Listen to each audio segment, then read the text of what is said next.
3 breath practices to calm you. Explore how deep breathing can calm your mind. This is an article written by Beth, Bradford. It's printed in medium.com, published April 9th, 2020.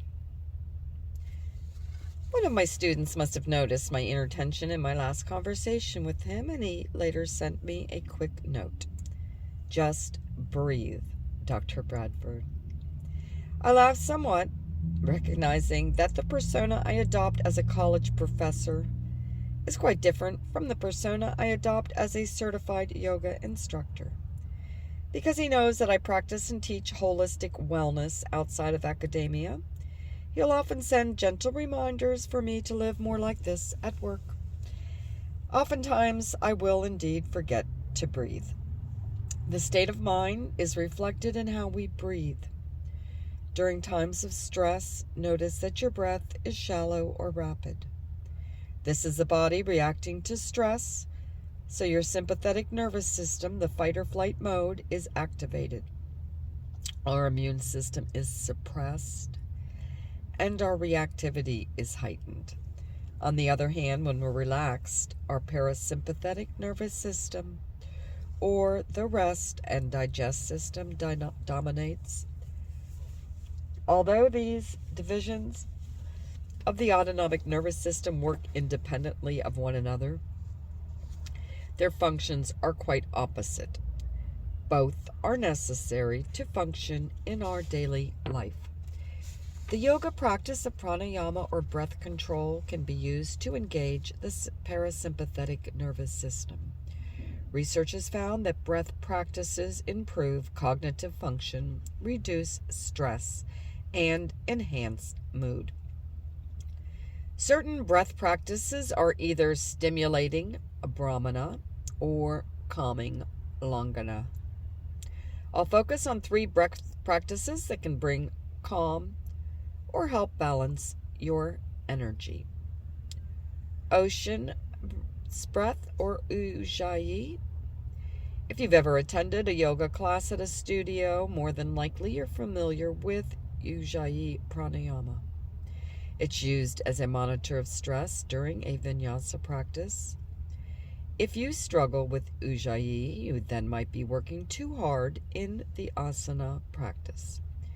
It's also used in meditation to calm the mind and body. Because this breath practice makes a subtle sound, we can tune our mind to the sound itself as a means of slowing down our thoughts. This breath practice can be done seated, lying down, or even standing. In fact, while I'm waiting in a long line of traffic, I'll practice this breath to calm me. The muscles we use to whisper are the same as this breath practice. So if your throat is sore, be sure to keep this soft. To get an idea of how this works, place your hand a few inches in front of your mouth and breathe like you're fogging a mirror or cleaning your eyeglasses. Practice this a few times, then close your mouth. You should still hear the subtle whispers within. Now breathe in with the same slight construction of your throat. A video demonstration of this breath can be seen here. According to yoga therapist Joseph LePage, the sound itself should be audible only to you to avoid excessive wear on the muscles of the throat. The volume of this breath doesn't provide more benefit. This is also known as ocean's breath, and I will often visualize the ebb and flow of the tide with each inhale and exhale, and you'll find it to be calming and centering. 3-part breath, Durga. Many of us under stress find a rapid, shallow breath pattern in our mid-chest near our sternum. Breathing like this is heating to our nervous system, and this breath teaches us to engage 3 parts of our lungs.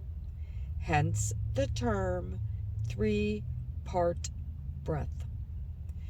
You can do this practice lying on your back, especially if you're new to a breathing practice. You'll want to isolate each part so you can get a feel for each.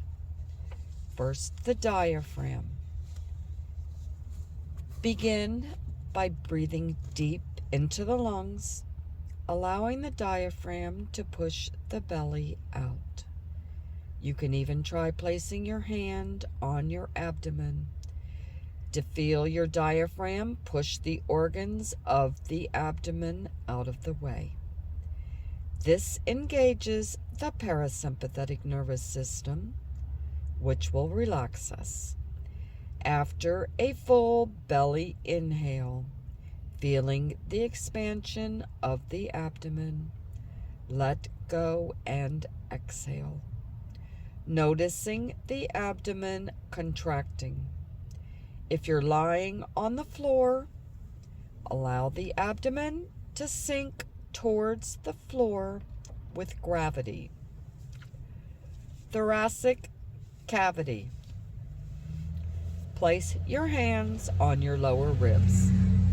Inhale slowly and feeling the lungs expand and the ribs lifting and opening.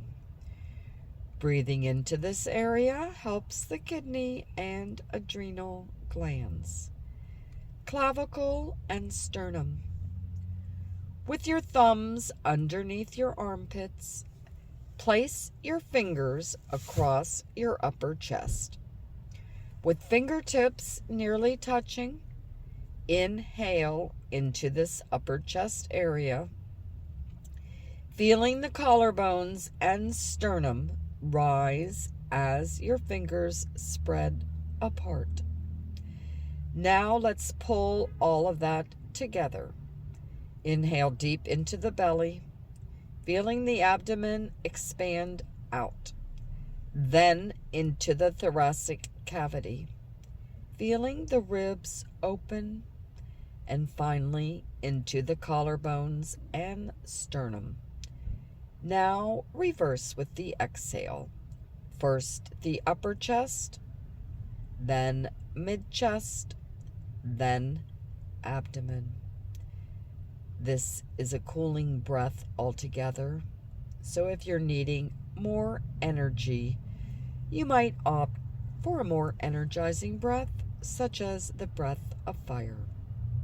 Alternate nostril breathing.